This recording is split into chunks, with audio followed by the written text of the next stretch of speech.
The channel. तो चलिए देखते हैं आज का जीएफजी का प्रॉब्लम ऑफ द डे क्या है यार। शफल इंटीजर्स, मीडियम लेवल का प्रॉब्लम है, अच्छा प्रॉब्लम है। देखते हैं क्वेश्चन क्या कह रहा है। क्वेश्चन कह रहा है वी आर गिवन है इंटीजर्स, ठीक है, हमें एक इंटीजर गिवन है, फॉर एग्जांपल 1 2 3 4, ठीक है। अब हमें क्या करना है, यहाँ से यहाँ तक तो लाइक A1 A2 है, n/2 तक A1 A2 है, फिर n/2 से शुरू है B1 B2, ठीक है। अब हमें इसको इस तरीके से रीशफल करना है कि A1 के बाद B1 आए, A2 के बाद B2 आए और डॉट डॉट डॉट AN/2 के बाद BN/2 आए। इस तरीके से मुझे इसको क्या करना है, रीशफल करना है। लेकिन मुझे क्या करना है, एक्स्ट्रा स्पेस को यूज़ नहीं करना है। बस एक चैलेंज यहाँ पर ही, अगर एक्स्ट्रा स्पेस को यूज़ करना होता तो क्वेश्चन बहुत ही ईजी होता, ईजी लेवल पे होता, ठीक है। हमें यहाँ पर एक्स्ट्रा स्पेस को यूज़ नहीं करना है। तो चलिए देखते हैं जल्दी से। देखो अगर हम एक्स्ट्रा स्पेस यूज़ कर रहे होते तो क्वेश्चन कैसा होता, लाइक 1 2 3 4, ये क्या है n/2 और ये क्या है n/2 - 1 और ये n-1, लाइक 0 1 2 3, यहाँ से इंडेक्सिंग होती है। टोटल 4 एलिमेंट्स है, 4/2 - 1 यानी कि 2 - 1 = 1। ये यहाँ तक हो जाएगा AN/2 और n-1 से यहाँ से शुरू हो जाएगा। तो अभी इसको जीरो बेस इंडेक्सिंग पे नहीं कर रहा हूँ, जब कोड करेंगे तब देखेंगे। बाकी अभी हमें मेनली क्या है इसको समझना है, तो इसको 1 बेस इंडेक्सिंग पे ही लेकर चलते हैं, ठीक है। तो ये क्या है मेरा, ये A1 है, ये A2 है, ये B1 है, ये B2। अगर मैं एक्स्ट्रा स्पेस यूज़ कर सकता तो मैं क्या करता, लाइक इस एक I यहाँ रखता, एक J यहाँ रखता। पहले I को पुश किया, फिर J को पुश किया, फिर I को इंक्रीमेंट कर दिया, J को इंक्रीमेंट कर दिया, फिर I को पुश किया, फिर J को पुश किया, ठीक है। इस तरीके से मेरा क्या हो जाता, 1 3 2 4, ये मेरा क्या हो जाता, सॉल्यूशन हो जाता। लेकिन अगर अब मुझे स्पेस यूज़ नहीं करना है तो अब इसको कैसे करेंगे, अब बन जाता है ये थोड़ा सा चैलेंजिंग, ठीक है। अब बन जाता है ये थोड़ा सा चैलेंजिंग। तो चलो इस एक थोड़ा सा हल्का सा लंबा सा एग्जांपल ले लेते हैं, ठीक है। 1 2 3 4 5 6, ठीक है। यहाँ पर हमने 6 एलिमेंट ले लिए हैं, ठीक है। ये यहाँ पर ये बाउंड्री है इसकी, ठीक है। ये इसकी बाउंड्री है, A1 A2 A3 B1 B2 B3। सब पता ही होगा यार, इसका क्या बन जाएगा।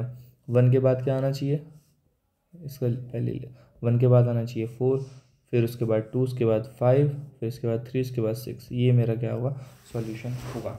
देखो मुझे क्या करना है, 1 के बाद 4 आ रहा है, 2 के बाद 5 आ रहा है, 3 के बाद 6 आ रहा है, और इसी एरे में मुझे क्या करना है, चेंज करना है। तो यार जब देखो एक ये है कि जब हमें सेम एरे में चेंज करना होता है ना, और हमें या तो हम कोई इसमें मेथोडोलॉजी देखते हैं कि हाँ कुछ एल्गोरिदम में फॉलो हो रही है या नहीं, या फिर जाते हैं फिर रिकर्जन पर, ठीक है। या फिर किस पे जाते हैं, फिर जाते हैं रिकर्जन पर। क्योंकि रिकर्जन में क्या होता है कि हमारा एक्स्ट्रा स्पेस नॉर्मल का यूज़ नहीं होता, स्टैक का यूज़ होता है बस, ठीक है। अब देखो हम इसको रिकर्सिवली कैसे सॉल्व करेंगे, ठीक है। इतना समझ आ गया। अब मैं क्या करूँगा, लाइक ये 1 2 3 4 5 6, ठीक है। अब मुझे सबसे पहले किसको फिल करना है, सबसे देखो रिकर्जन में जब मैं मान लो रिकर्जन चलता है इस तरीके से चलता है ना, तो सबसे पहले कौन आता है, नीचे के एलिमेंट्स, फिर ऊपर, फिर ऊपर, फिर ऊपर। तो सबसे पहले मतलब ऊपर से नीचे आऊँगा और नीचे के एलिमेंट को सबसे पहले पिक करूँगा, ठीक है।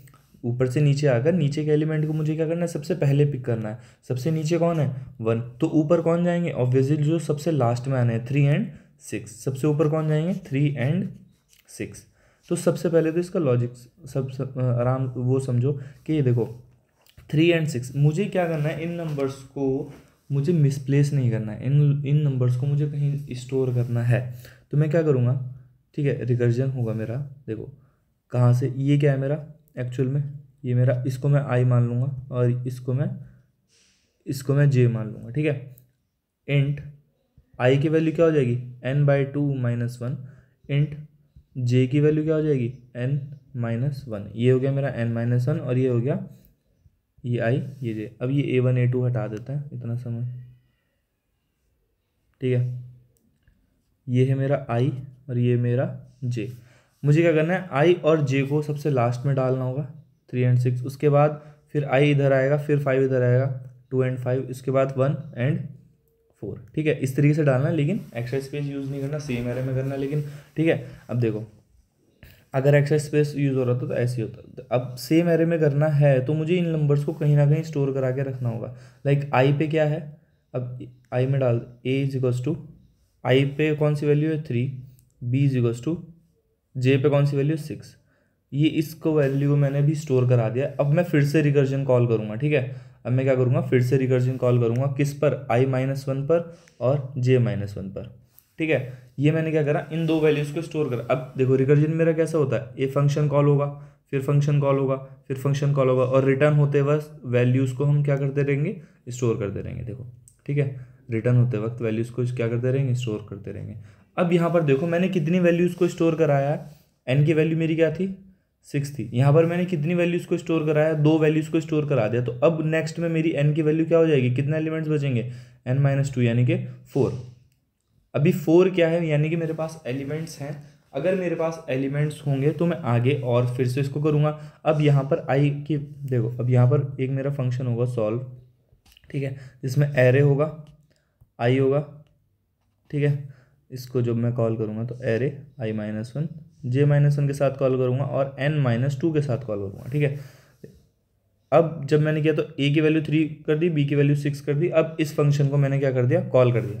इस फंक्शन ने जब कॉल किया तो n की वैल्यू यहाँ पर क्या हो गई, 4 हो गई। ये चेक करेगा, अगर मेरा 4 मतलब n greater than equal to 0 है तब तक तो चलता रहेगा, नहीं तो क्या कर देगा, रिटर्न कर देगा, पक्के वापस जाना शुरू कर दो।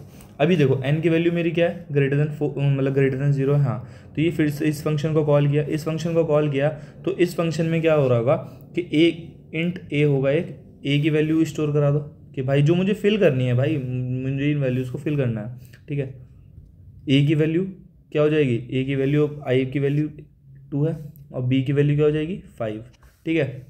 अब ये क्या करेगा, ये फिर से कॉल करेगा सॉल्व, मतलब किस पे, i-1 j-1 और n-2 पर, क्योंकि 2 वैल्यूज इसने यहाँ पर ले ली।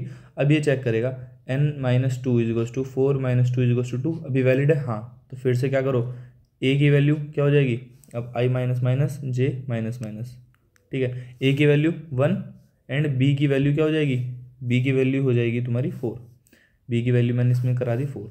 अब ये फिर से कॉल करेगा इसी फंक्शन को, सॉल्व को, ठीक है, i-1 j-1 और n-2, ठीक है। अब ये देखेगा 2 - 2 इज इक्वल्स टू 0। ये बोलेगा यार अब तो मेरे पास एलिमेंट्स बचे ही नहीं है, अब तो मेरे पास एलिमेंट्स बचे ही नहीं, तो क्या करेगा, रिटर्न कर देगा, ठीक है। ये क्या करेगा, रिटर्न कर देगा। अब रिटर्न करते वक्त देखो एक्चुअल में मेरे पास अब सारी वैल्यूज़ हैं, हर एक स्टेप पे मेरे पास वो वैल्यूज़ हैं जो मुझे लेनी है, ठीक है, और मैंने कोई भी स्पेस यहाँ पर यूज़ नहीं किया। अब हर स्टेप पे अब क्या करेगा, रिटर्न करते वक्त क्या कर दो, रिटर्न करते वक्त कर दो एरे के n-2 पर। अब ये क्या करेगा, यहाँ पर देखो, यहाँ पर क्या हो गया 2 - 2 0, तो अब ये क्या कर देगा, रिटर्न कर देगा। जब रिटर्न जाएगा तो यहाँ पर n की वैल्यू क्या थी, 2 थी, ठीक है। n की वैल्यू यहाँ पर क्या थी, 2 थी, देखो n की वैल्यू यहाँ पर 2 थी, लेकिन अब मेरा जो 1 आना चाहिए था, अब मैं अगर यहाँ एरे लूँ 0 1 2 3 4 5, ठीक है, ये मेरा एरे है जो ओरिजिनल एरे है जिसमें से मैंने वैल्यूज़ को एक्सट्रैक्ट किया है। n की वैल्यू मेरी क्या आ रही है, 2 आ रही है, तो 1 और 4 को मुझे स्टोर करना है, तो 1 मेरा यहाँ आएगा और 4 मेरा यहाँ आएगा। तो 1 किस पर आया, n-2 पर, और 4 किस पर आया, n-1 पर। तो एरे ऑफ n-2 में क्या डाल दो, a, और एरे ऑफ n-1 में क्या डाल दो, b, ठीक है। इसमें डाल दिया। अब ये रिटर्न करेगा, यहाँ पर n की वैल्यू क्या है, 4 है, तो n की वैल्यू 4 यानी कि 4 - 2 पर, यानी कि 2 पर डाल दो a, 4 - 2 पर क्या डाल दो a, और 4 - 1 पर डाल दो b, b में क्या है 5 है। अब ये रिटर्न करेगा, रिटर्न करते वक्त यहाँ पर n की वैल्यू क्या थी, 6 थी, तो 6 - 2 पर क्या डाल दो 3, और 6 - 1 पर डाल दो 6, तो क्या 1 4 2 5 3 6, 1 4 2 5 3 6, यही मेरा डिजायर्ड एरे है। मैंने कोई स्पेस यूज़ नहीं किया, सिंपल रिकर्जन किया। सिंपल रिकर्जन में हर एक स्टेप पर वैल्यूज़ अलग रखी ताकि जब मैं रिटर्न करता जाऊँ तो उन वैल्यूज़ पर उसको स्टोर करता जाऊँ। सिंपल यही था। अब इसका कोड देखते हैं। यहाँ पर देखो क्या किया मैंने, सॉल्व देखो, int I is equals to like 1 2 3 4 5 6, ठीक है, 0 1 2 3 4 5।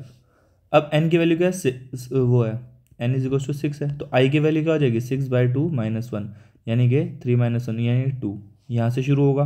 और जे की वैल्यू क्या हो जाएगी n-1 यानी कि 5 फिफ्थ इंडेक्स पे। और ये अब इसने क्या करा, इस सॉल्व फंक्शन को कॉल किया जो अपना काम खुद कर देगा। सॉल्व फंक्शन में क्या हो रहा था, सॉल्व फंक्शन में हो रहा था कि अगर मेरी n की value less than equal to 0 हो गई तो मतलब अब मेरे पास कोई एलिमेंट नहीं बचे और रिटर्न करना शुरू कर दो।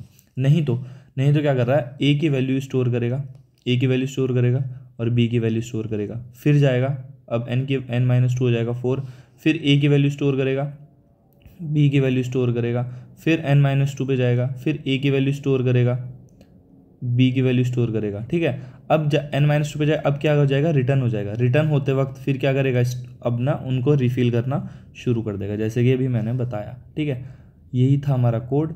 अब इसको करते हैं सबमिट।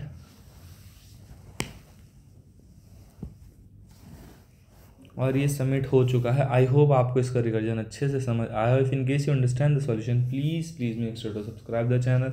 अब इस पर अपना पाइथन का कोड फेंक के मारो, चाहे जावा का कोड फेंक के मारो, मुझे नहीं पता, ये सब्सक्राइब हो जाना चाहिए।